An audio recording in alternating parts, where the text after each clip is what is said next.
창세기 48장 8절에서 20절 우리 천천히 한 목소리로 말씀을 봉독하겠습니다. 이스라엘이 요셉의 아들들을 보고 이르되 이들은 누구냐? 요셉이 그의 아버지에게 아뢰되 이는 하나님이 여기서 내게 주신 아들들이니이다. 아버지가 이르되 그들을 데리고 내 앞으로 나아오라. 내가 그들에게 축복하리라. 이스라엘의 눈이 나이로 말미암아 어두워서 보지 못하더라. 요셉이 두 아들을 이끌어 아버지 앞으로 나아가니 이스라엘이 그들에게 입맞추고 그들을 안고 요셉에게 이르되 내가 내 얼굴을 보리라고는 생각하지 못하였더니 하나님이 내게 내 자손까지도 보게 하셨도다.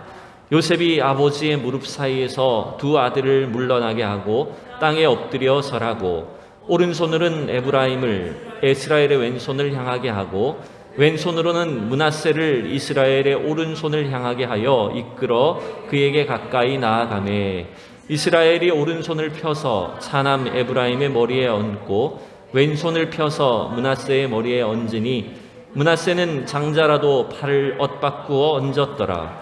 그가 요셉을 위하여 축복하여 이르되 내 조부 아브라함과 아버지 이삭이 섬기던 하나님, 나의 출생으로부터 지금까지 나를 기르신 하나님, 나를 모든 환난에서 건지신 여호와의 사자께서 이 아이들에게 복을 주시오며 이들로 내 이름과 내 조상 아브라함과 이삭의 이름으로 칭하게 하시오며 이들이 세상에서 번식되게 하시기를 원하나이다.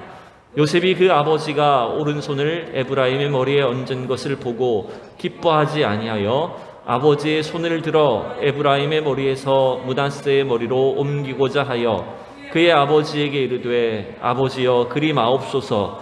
이는 장자이니 오른손을 그의 머리에 얹으소서 하였으나 그의 아버지가 허락하지 아니하며 이르되 나도 안다 내 아들아 나도 안다. 그도 한 족속이 되며 그도 크게 되려니와 그의 아우가 그보다 큰 자가 되고 그의 자손이 여러 민족을 이루리라 하고 그날에 그들에게 축복하여 이르되 이스라엘이 너로 말미암아 축복하기를 하나님이 내게 에브라임 같고 므낫세 같게 하시기라 하며 에브라임을 므낫세보다 앞세웠더라.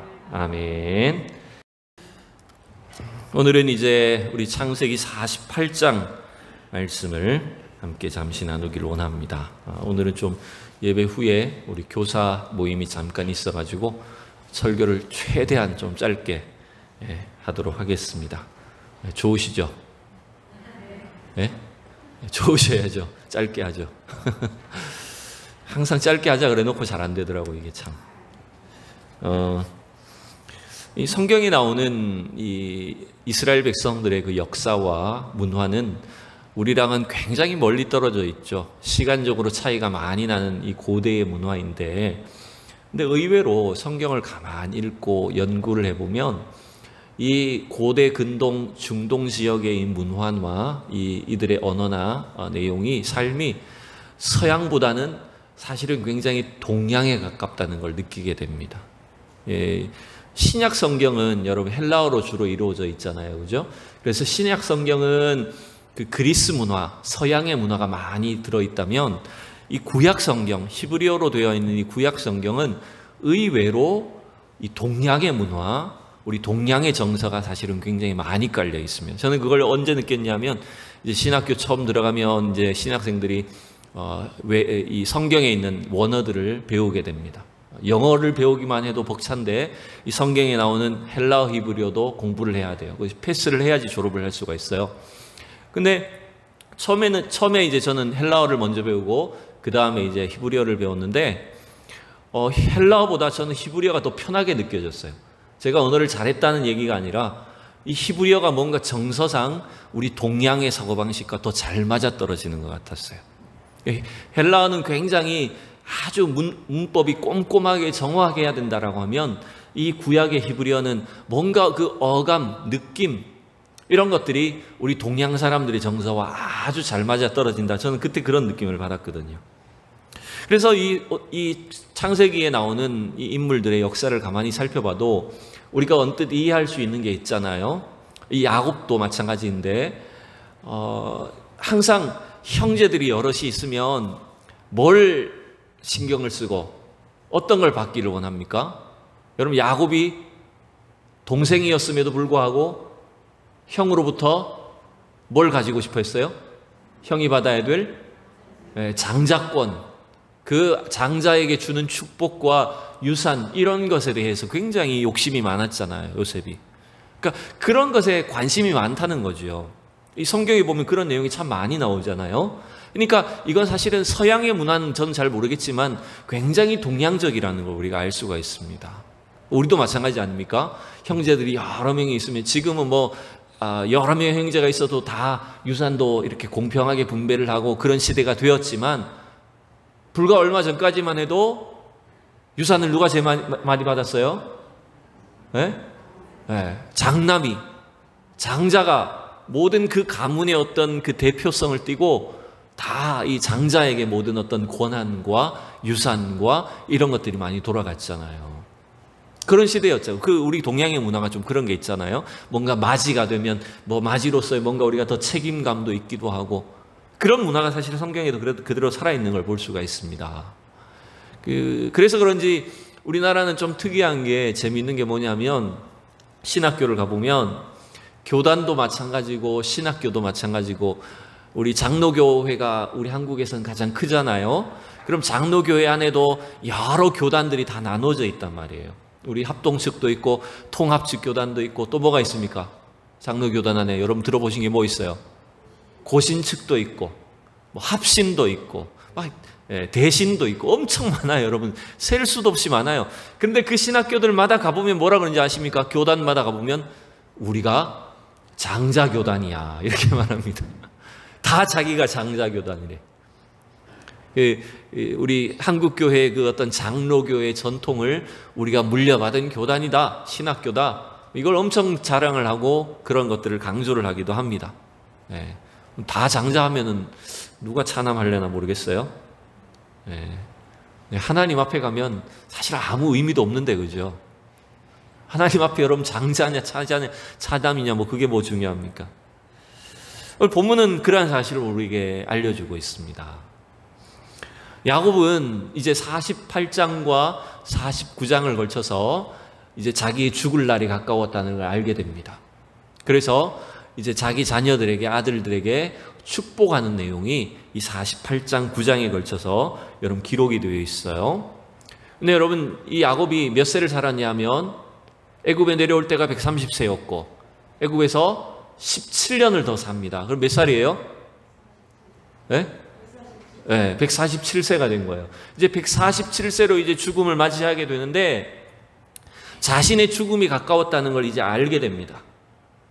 그래서 이 야곱은 자기가 지금 남아있는, 자기가 이 땅에 있는 동안 해야 될 일이 자손들에게, 아들들에게 하나님의 그 축복을 전해주는 것, 그 복을 비는 것, 그것이 자기의 사명이라는 것을 알고 이제 자기의 장례를 준비하고 자녀들을 축복하는 내용이 기록되어 있어요. 그게 이제 48장과 49장이에요. 자, 근데 이제 먼저는 야곱이 이제 47장 말미에서 보면 요셉을 불러다가 자기의 장례를 이렇게 부탁을 합니다. 그 내용 우리가 지난번에 제대로 보진 않았었죠. 근데 대충 보면 이 야곱이 자기가 죽을 날이 가까운 것을 알고 요셉을 부릅니다. 요셉을 불러서 뭘 부탁할까요? 뭘 맹세를 시킬까요? 나를 어디다 묻어달라고요? 나를 양지 바른 곳에 묻어달라. 이렇게 했나요? 어디다 묻어달라 했을까요? 안 읽어가지고 이래요, 그죠? 가나안 땅에 묻어달라, 그 약속의 땅에 묻어달라라고 이렇게 부탁을 합니다. 그리고 맹세를 시킵니다. 그 야곱은 원래 이 출발할 때 야곱의 모습을 보면 아주 참 교활하고 욕심 많고, 그 하나님의 어떤 약속보다는 내가 내 힘으로 뭔가를 이루어야 되겠다, 이런 사람이었잖아요. 근데 이제 이 인생 말미의 야곱의 모습을 보면 사실은 굉장히 많이 바뀌었죠. 하나님의 언약에 철저히 신뢰하고 자신의 마지막 죽음과 그 이후의 장례까지도 철저히 하나님의 뜻에, 하나님의 언약에 맡기고 그 일이 이루어지도록 이제 부탁을 하는 것입니다. 근데 그걸 이제 요셉에게 부탁을 했었어요. 그리고 이제 48장으로 넘어오면 이 야곱이, 아버지 야곱이 위독하다는 소식을 듣게 됩니다. 그래서 그 소식을 듣고 이제 요셉이 자신의 두 아들을 데리고 아버지를 만나러 옵니다. 그 내용으로 이제 48장이 시작이 되는 거예요. 왜냐하면 이 요셉은 지금 직업이 뭡니까, 여러분? 요셉이 직업이 뭐예요? 네. 총리잖아요. 계속 총리를 하고 있단 말이에요. 그러니 요셉은 수도에서 총리로서 일을 하기 때문에 아버지를 자주 만나러 왔을까요? 못 만나러 왔을까요? 당연히 못 만나러 오죠. 그래서 이제 아버지 야곱이 위독하다는 소식을 듣고 두 아들을 데리고 아버지를 만나러 온 겁니다. 이때 벌써 이제 야곱은 힘이, 기력이 다 빠지고 눈이 어두워져서 사람을 잘 구분하지 못하는 그런 상황에 처해 있었습니다. 그런데 이제 놀라운 게 있습니다. 그게 뭐냐 하면 야곱이 죽기 전에 자기의 이 아들들을 축복하는 내용이 48장과 9장이라 그랬잖아요. 그러면 여러분 엄밀하게 놓고 보면 순서대로 한다면 누구부터 축복을 해야 됩니까? 네? 야곱이 자기 아들들 축복할 때 누구부터 축복을 해야 될까요? 아무나 하면 됩니까? 네? 엄밀하게 놓고 보면 맏아들인 루벤부터 해야 될 거 아닙니까? 맞죠? 왜냐하면 루벤이 장자니까. 루벤, 시므온 이 순서로 해야 되는데 이 48장에서 요셉이 데리고 온 그 요셉의 두 아들, 즉 야곱에게는 손자잖아요. 이 야곱의 손자들에게 축복하는 내용이 먼저 기록이 되어 있습니다. 이게 참 독특해요. 자, 우리 본문을 조금만 앞서 보면 3절, 4절 읽어봅시다. 시작. 요셉에게 이르되 이전에 가나안 땅 루스에서 전능하신 하나님이 내게 나타나사 복을 주시며 내게 이르시되 내가 너로 생육하고 번성하게 하여 내게서 많은 백성이 나게 하고 내가 이 땅을 내 후손에게 주어 영원한 소유가 되게 하리라 하셨느니라. 물론 뭐 지금 요셉뿐만 아니라 나머지 아들들도 이제 아버지 그 야곱에 임종하는 그 자리에 있었을 수도 있습니다. 그런데 특이한 것은 지금 이 요셉이 아들 2명을, 손자 2명을 데리고 온 자리에서 야곱은 뭔가 의미심장한 이야기를 합니다. 특별히 먼저는 지금 가나안 땅 루스에서 하나님께서 자기에게 주신 그 약속 언약을 이야기해요. 여러분 루스가 어딜까요?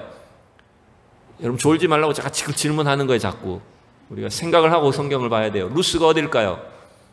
루스 베델이에요. 베델에서 하나님이 야곱을 2번이나 만나 주셨잖아요. 가나안 땅을 떠나서 바단 아람 외삼촌 집으로 도망갈 때 하나님 만나 주셨고, 두 번째는 다시 가나안 땅으로 돌아올 때 베델에서 만나 주셨거든요. 그 두 번째 하나님이 주신 언약이 뭐였냐면 방금 이거였어요. 이 약속의 땅을 너와 너의 후손에게 줄 것이다. 내 후손으로 생육하고 번성해서 많은 민족이 되게 할 거다.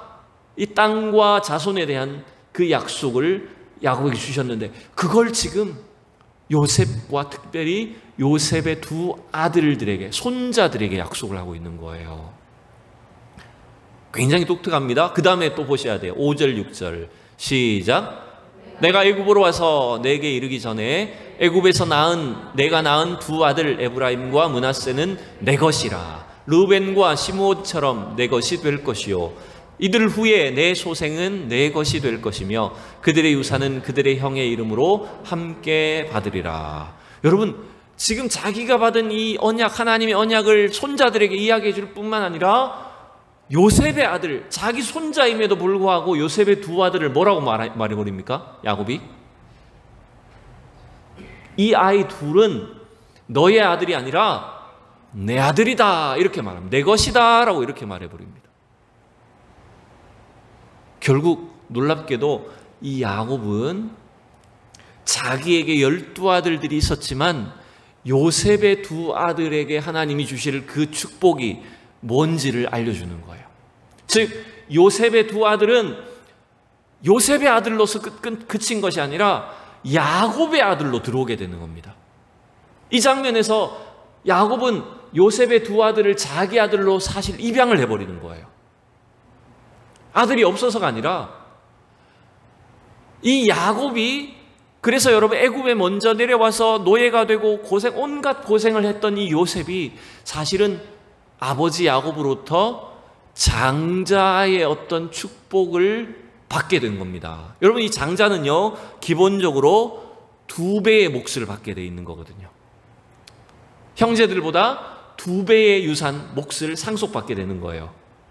그래서 요셉은 사실은 물론 가장 사랑받는 아들이기도 했지만 아버지 야곱으로부터, 아버지가 이제 죽기 전에 2 아들이 사실은 한 몫을, 요셉의 한 몫을 2 아들이 나눠 가져야 되는 거잖아요.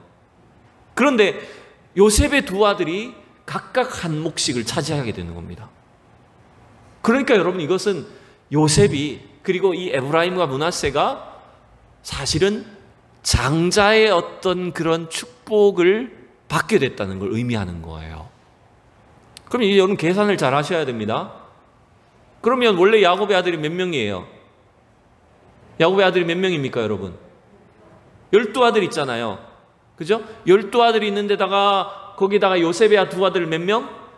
에브라임과 므낫세까지 들어오면 몇 명이 돼버려요? 몇 명이 됩니까, 그러면? 계산 어려워요? 12 더하기 2. 몇 명 돼버려요? 14명이 돼버리는데요? 그러면 이스라엘 지파가 14지파인가요? 아니죠? 우리 다 아는데 지금 제가 쉬운 걸 지금 질문하는 거예요. 여러분, 모르시는 걸 질문한 게 아니라 14명이 되는데 왜 12지파가 됩니까? 14명이잖아요, 지금. 12에다가 2 더 해버리면은. 근데 왜 12지파가 됩니까? 이스라엘 민족이?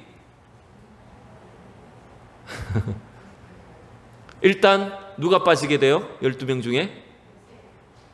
물론 이제 요셉이 빠지죠. 요셉 전에 누가 빠져야 될까요? 레위가 빠져야 되죠. 레위는 제사장 이제 족속이 되기 때문에 그 12지파에서 빠지게 됩니다. 거기다가 요셉도 요셉 자신이 아니라 자기 2 아들이 한 지파씩을 차지하기 때문에 요셉의 이름도 빠지는 거죠. 그래서 이 12지파와 두 아들이 합쳐졌지만 결국 에브라임과 므낫세까지 합해서 12개 족속, 12개 지파가 생기게 된 거예요. 여러분, 근데 이게 참 의아스럽지 않습니까? 사실은 이 야곱이 그 베델에서 하나님 주셨던 언약을 지금 요셉과 그의 2 아들에게 전달을 먼저 했었는데 3절 4절에서 야곱이 사실은 한 가지 빠뜨린 게 있어요. 전달하지 않은 게 하나가 있어요. 그럼 그게 뭔지 한번 봅시다. 제가 지금 자막을 했죠. 창세기 35장인데요. 지금 이 베델에서, 루스에서 하나님이 야곱에게 주셨던 언약이 있는데 지금 여기서 48장에서 전달하지 않고 뭔가 빼놓은 게 하나 있습니다. 그게 뭔지로 한번 찾아보세요. 자, 9절, 10절, 11절까지 한번 읽어야 될 겁니다. 시작. 야곱이 밧단 아람에서 돌아오매 하나님이 다시 야곱에게 나타나사 그에게 복을 주시고 하나님이 그에게 이르시되 내 이름이 야곱이지만은 내 이름을 다시는 야곱이라 부르지 않겠고 이스라엘이 내 이름이 되리라 하시고 그가 그의 이름을 이스라엘이라 부르시고. 자, 그 다음 11절 12절 시작. 하나님이 그에게 이르시되 나는 전능한 하나님이라 생육하며 번성하라. 한 백성과 백성들의 총회가 내게서 나오고 왕들이 내 허리에서 나오리라. 내가 아브라함과 이삭에게 준 땅을 내게 주고 내가 내 후손에게도 그 땅을 주리라 하시고. 자, 여러분, 아까 여러분 이제 물론 잊어버리셨겠지만 아까 48장에서 야곱이 죽기 전에 요셉과 그의 2 아들에게 남겼던 이야기가 사실 이 말씀이거든요. 35장에서 자기가 받았던 언약을 전달을 한 것인데 거기서는 분명히 내 자손으로 큰 민족이 되게 하겠다. 그 하나님의 약속의 땅을 너의 자손에게 주겠다. 자손과 땅에 대한 언급을 했다는 거예요. 근데 지금 이 35장에서 내용에서 뭔가 빠뜨린 게 있어요. 전달하지 않은 게 한 부분이 있습니다. 그게 뭘까요? 힌트 11절. 생육하고 번성하라는 자손에 대한 축복이잖아요. 그건 했어요. 그렇죠. 왕에 대한 언급은 안 했죠. 야곱이 요셉을 축복하고 요셉의 2 아들 에브라임과 므낫세를 특별히 장자의 어떤 유산 2배의 몫을 주어서 축복을 했는데 그러나 그들에게 주지 않은 하나의 언약이 있어요. 그게 뭐냐면 왕에 대한 하나님의 약속이에요. 백성들의 총회, 민족이 나오긴 할 텐데 그 중에서도 왕들이 너의 허리에서 나올 거다. 즉 왕의 축복, 왕의 어떤 그 지위와 신분을 이어가게 되는 유산은 요셉에게 주지 않았다는 것입니다. 이건 누구한테 준 걸까요? 네? 크게 그렇죠. 유다에게 주신 거예요. 이렇게 보면 굉장히 좀 복잡해 보입니다. 왜냐하면 야곱에게는 12아들이 있고 요셉의 2아들까지도 있는데 혈통적인 장자는 여러분 누구예요? 아까 서도에도 말했지만 야곱의 혈통적인 장자는 누굽니까? 그렇죠. 루벤이 장자주요. 루벤이 맞이에요. 걔가 장자가 돼야 되는데 루벤은 뭔가 잘못한 일들이 많아가지고 그 장자의 신분에서 뭔가 역할을 하지 못하게 됩니다. 그리고 창세기에서 장자가 아니었음에도 자기 아버지의 집을 구원하고 먹여 살리는 그 어떤 뭐랄까요? 실질적인 장자의 역할을 누가 했을까요? 누가 합니까? 창세기에서 우리가 48장 읽었지만 그렇죠. 요셉이 하게 된 거예요. 요셉은 자기 집안을 구원하고 민족을 일으키는 데 있어서 굉장히 중요한 그 장자의 역할을 사실 한 거예요. 그래서 야곱은 요셉에게 2 몫을 준 겁니다. 그래서 야곱이 이 에브라임과 므낫세에게 한 축복대로 나중에 가보면요, 이 에브라임과 므낫세는 이스라엘 백성들이 출애굽해가지고 나중에 가나안 땅에 들어가게 됐을 때 우리 여호수아서 봤잖아요, 그죠? 금요일날 금요기도 때 계속 보셨잖아요. 그 가나안 정복을 할 때 가장 좋은 땅, 가장 많은 땅을 분배받은 지파들이 어디였을까요? 여러분, 에브라임과 므낫세였다고 볼 수 있습니다. 그리고 실제로도요, 나중에 인구 조사를 해보면 다른 지파는 막 점점점 줄어드는 데 반해서 제일 번성했던 지파가 어디냐면 에브라임과 므낫세 지파가 됩니다. 요셉이 했던 축복대로 이루어지는 거예요. 왜냐하면 요셉이 아니라 야곱이 했던, 왜냐하면 그 요셉이 했던 장자의 역할 때문에 2배의 몫을 받은 겁니다. 그런데 여러분, 하나님의 역사는 그걸로 끝이 나지 않아요. 하나님의 택하심과 하나님의 일하심은 거기로 끝이 난 게 아니라 방금 본 것처럼 왕에 대한 약속을 누가 받았다고요? 유다가 받습니다. 창세기에서 실질적인 장자의 역할은 요셉이 했지만 영적인 장자로서 하나님의 구원 사역을 이어갈 영적인 장자의 일을 누가 또 하게 된 거냐면 유다가 하게 된 거예요. 여러분, 이게 참 하나님의 이 일하심은, 하나님의 어떤 일들은 너무나 신비하다는 걸 우리가 알 수가 있습니다. 이게 이 야곱의 가정 속에 이루어졌던 일들이라는 걸 알 수가 있어요. 여러분, 그래서 저와 여러분이 이 세상 속에서 내가 비록 장자도 아니고, 우리가 장남되는 건 중요한 건 아니지만, 내가 막 다른 사람보다, 다른 형제보다 무슨 유산을 많이 상속받는 그런 어떤 장자의 축복도 얻지 못했고, 어떤 신분상의 어떤 특권이나 고난과 이런 것들이 없다라고 할지라도, 여러분, 우리는 절대로 실망할 필요가 없다는 거예요. 하나님은 우리 각 사람을 하나님의 필요에 따라 꼭 맞게 부르시고, 하나님의 이 일에, 이 사역에 주님 우리를 가장 적합한 방식으로 우리를 부르셔서 사용하신다라고 하는 것입니다.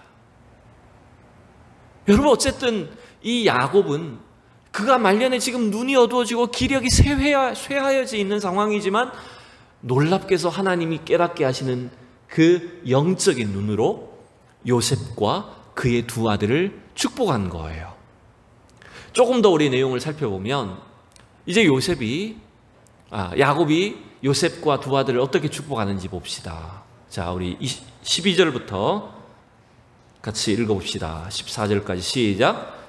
요셉이 아버지의 무릎 사이에서 2 아들을 물러가게 하고 땅에 엎드려 절하고 오른손으로는 에브라임을 이스라엘의 왼손을 향하게 하고 왼손으로는 므낫세를 이스라엘의 오른손을 향하게 하여 이끌어 그에게 가까이 나아가매 이스라엘이 오른손을 펴서 차남 에브라임의 머리에 얹고 왼손을 펴서 므낫세의 머리에 얹으니 므낫세는 장자라도 팔을 엇바꾸어 얹었더라. 여러분 이게 요 구절이 이게 대충 읽으면 이게 뭐야? 자꾸 오른손 왼손 오른손 왼손 헷갈리기 짝이 없습니다. 근데 여러분 요걸 잘 우리가 세심하게 읽어보면 이런 의미예요. 이제 앞서서는 요셉이 아버지한테 이제 두 손주를 데리고 손주를 소개했습니다. 아버지 손자들입니다. 므낫세와 에브라임입니다. 이렇게 해서 자기 두 아들을 할아버지한테 소개를 시켜요. 그래서 이 야곱이 이제 손자들을 안고 축복해 주는 내용이고 앞에 있는 거예요. 그리고 이제 축복을 한 뒤에 그 다음에 이제 아이들을 뒤로 물러나게 하면서 요셉이 이렇게 하는 거예요. 그러니까 요셉의 오른손, 여러분 생각해보세요. 제가 요셉이라고 치고 요셉이 자기의 오른손으로는 에브라임을 이스라엘 앞에, 즉 야곱 앞에 이렇게 머리를 숙이게 하는 거죠. 그러면 야곱은 오른손인가요? 왼손일까요? 야곱은 헷갈리죠 지금. 잘 이게 그림을 잘 생각해야 돼요. 마주보고 있다고 생각하고 야곱과 요셉이 마주보고 있는 거예요 지금. 그러니까 요셉은 자기 아버지 앞에 기도를 받게 하려고 손자들을 이제 한 손 한 손으로 이렇게 들이미는데 요셉의 오른손으로는 에브라임을 들이미는 거예요. 그러면 에브라임은 야곱 입장에서는 어느 손이 얹어지게 됩니까? 당연히 그렇죠. 왼손이 에브라임에게 얹어지게 되죠. 맞죠? 그런 거예요. 지금 그 설명이에요. 13절이. 왼손으로는 므낫세를 아버지 앞에 이렇게 머리를 숙이게 하면 당연히 아버지는 오른손이 므낫세에게 얹어지게 되는 거잖아요. 즉, 이 요셉은 이 장자와 차자를 정확하게 아버지한테 기도를 받게 하려고 오른손으로, 이 뭔가 이스라엘 사람들은요, 이 오른손은 주로 이 힘을 쓰는 손이잖아요. 오른손잡이들이 많기 때문에 이 오른손으로 장자에게 축복하는 거예요. 그래서 이 므낫세를 아버지 오른손으로, 에브라임을 아버지 왼손으로 기도하게 하려고 이렇게 이제 딱 들이밀었는데 야곱이 어떻게 해버렸다고요? 이게 분명히 어색한 자세인데 이렇게 기도하는 게 당연히 편한 건데 어떻게 해버려요? 야곱이 손을 이렇게 X자로 해가지고 얹어버리는 거예요. 그러고 기도를 하는 거예요. 뭐라고 기도할까요? 자, 15절, 16절 시작. 그가 요셉을 위하여 축복하여 이르되 내 조부 아브라함과 이삭의 아버지 이삭이 섬기던 하나님, 나의 출생으로부터 지금까지 나를 기르신 하나님, 나를 모든 환난에서 건지신 여호와의 사자께서 이 아이들에게 복을 주시오며 아들로 내 이름과 내 수상 아브라함과 이삭의 이름으로 칭하게 하시오며 이들이 세상에서 번식되게 하시기를 원하나이다. 그러니까 물론 뭐 크게 차이는 없지만 이 두 아들, 이 두 손자에 대해서 간절하게 지금 축복을 하는데 아브라함의 하나님, 이삭의 하나님, 나의 하나님, 내가 이 환난에서, 나의 모든 환난에서 지금까지 건디시고 인도하신 이 하나님, 이 아이들의 하나님 되어주십시오. 이 아이들의 생애 속에 주님 함께 해주시고 축복해 주십시오. 이렇게 손을 엇갈려서 기도해버린 거예요. 그러니까 이게 그 모습을 보고 있는 요셉의 입장에서는 어때요? 마음이 편해요, 안 편해요?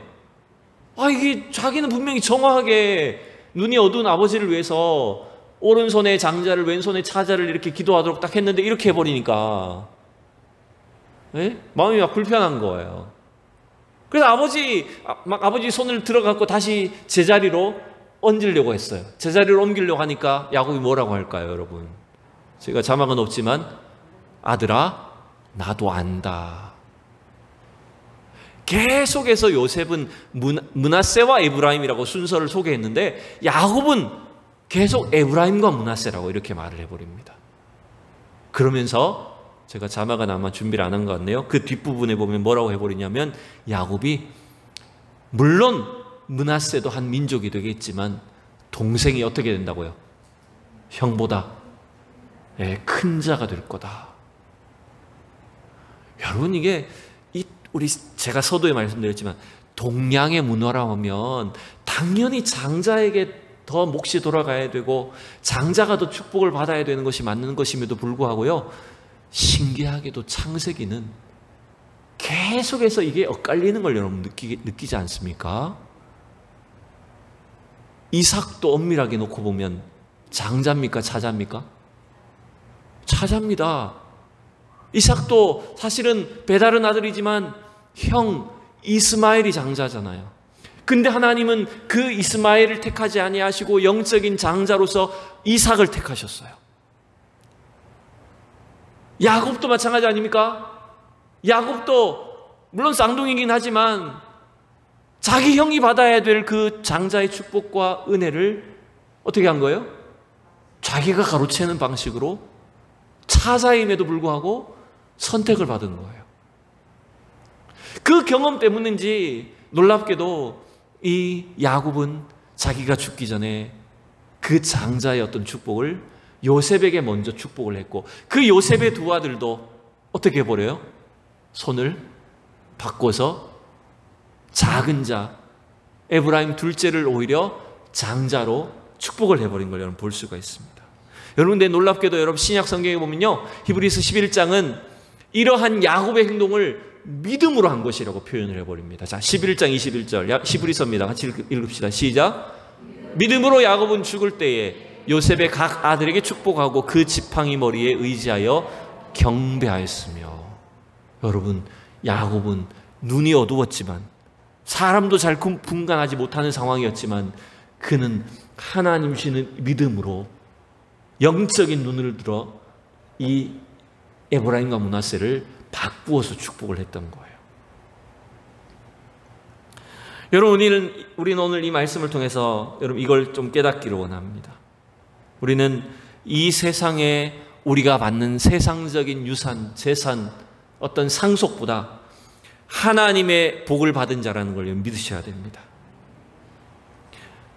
우리가 어떤 이 세상의 어떤 지위와 재산과 축복을 남들보다 더 받았다고 해서 여러분 절대로 그것 때문에 자만하거나 뭔가 된 줄로 생각할 필요가 없어요. 그거 아무것도 아니에요. 하나님이 손을 엇바꿔 버리시면 어떻게 됩니까? 내가 아무리 세상에서 잘나고 내가 무슨 권세가 많고 지위가 많아도 하나님이 손을 엇바꿔 버리시면 어떻게 됩니까? 우리는 오히려 작은 자가 큰 자가 되는 거예요. 먼저 된 자가 나중되고 나중된 자가 먼저 되는 거예요. 하나님의 역사가 여기 있어요. 오히려 우리는 주님 앞에 우리는 아무것도 한 일이 없음에도 불구하고 하나님 앞에 아무 권한도 내세울 것이 없는 부족한 종들임에도 불구하고 주님 우리를 어떻게 여겨주신 걸까요? 우리에게 최고의 복과 은혜를 주셨다는 걸 여러분 믿으시기 바랍니다. 이 세상의 어떤 고난과 장자의 축복이 아니라 하나님 나라의 영원한 영생 구원의 축복과 은혜를 우리에게 주셨어요. 저 하나님 나라에는 진짜 장자가 있습니다. 누가 계실까요? 하나님의 아들 예수님이 계십니다. 그분이 진짜 장자예요. 우리는 아무것도 아니에요. 근데 하나님이 놀랍게도 우리를 어떻게 여겨주셨을까요? 이 부족한 죄인들을 우리를 택하셔서 하나님 나라에서 예수님과 동일한 그 하나님 자녀된 신분을 주셨잖아요. 그러니까 여러분 얼마나 이게 놀라운 은혜입니까? 여러분 이러한 구원의 은혜, 하나님 축복을 받았음을 우리가 깨닫고 그 사실을 믿고 감사하며 여러분 우리의 이 땅의 삶 속에 주님 주신 그 은혜를 따라서 맡긴 사명을 잘 감당하는 저와 여러분이 될 수 있기를 축원합니다. 기도하겠습니다. 하나님 아버지 은혜를 감사합니다.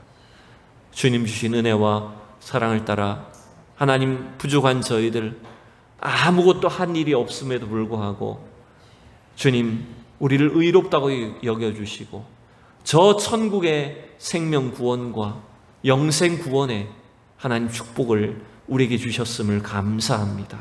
하나님 이러한 은혜를 우리가 받았사오니 하나님 우리가 날마다 하나님 주님 앞에 겸손히 서서 하나님 주님 맡긴 사명들을 잘 감당하며 주님께 충성하는 귀한 종들, 주님의 자녀들이 다 되게 하여 주시옵소서. 감사드리며 예수님의 이름으로 기도하옵나이다. 아멘.